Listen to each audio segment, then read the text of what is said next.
Well, I wasn't satisfied without having the book, so I got my hands on it. So, real quick, when we were being expelled from Spain and Portugal, here's what went down right here. You can pause and read it. But at the bottom it says, another shipload was cast out by a barbarous captain upon the African coast, where the African savages pounced down upon them and abandoned themselves to frightful cruelties. The men and youths they sold into slavery. Does anybody recall in history where any Caucasians were being sent down into Africa or the islands off of Africa? Anybody remember that anywhere in history? I didn't think so.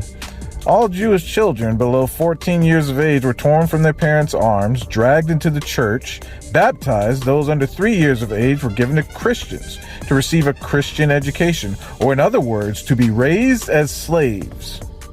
Those between 3 and 10 years of age were put on board of a ship and conveyed to the newly discovered unwholesome island of St. Thomas, called Ilhas Perdidas, the Isles of Perdition. Those between 10 and 14 years were sold as slaves. This is the transatlantic slave trade getting built up right here. This is what you're reading. These are the children. Let's see, thousands after enduring all they did, after leaving their beloved Spain and all their wealth and ease, submitted to baptism now in the hope of being reunited with their children. Thousands were sold as slaves, yet prior to their being sold, they were submitted to tortures, cruelties, outrages too revolting, too repulsive, too heartrending to be here narrated. Terror seized upon the native Portuguese Jews. Remember that book I showed you? It tells you the Portuguese Jews were Negroes when they helplessly beheld the cruelties to which their Spanish brethren were subjected.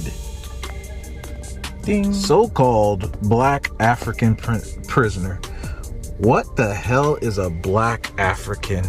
Can you tell me? A black African. Why would it have to be? Wouldn't it just be an African? Why do you have to be called black African? So you remember what happened to those little children, the Jewish slaves, the Christian slaves. This is what happened to the parents. This is a man's tomb. It's the tomb of Dos Giovanni Pizarro, 1669, Venice. As you can see, look at the dragons from the Bible. These people in the Bible, dragons. Yep. But look who's holding everybody up. Those people known as the Rothschild have a similar statue set up, except it's a black man on one side and a black woman on the other side. She's holding it up with her head. But this is what happened to the parents of those children. This is where they wound up. They thought that if they allowed their children to be baptized, then they'd be able to get their kids back. And that was not what happened at all. It's not at all what happened. We went from this to that other picture. All right? We went from this to that other picture. We went from having fringes made out of jewels to that other picture when we gave up our kids.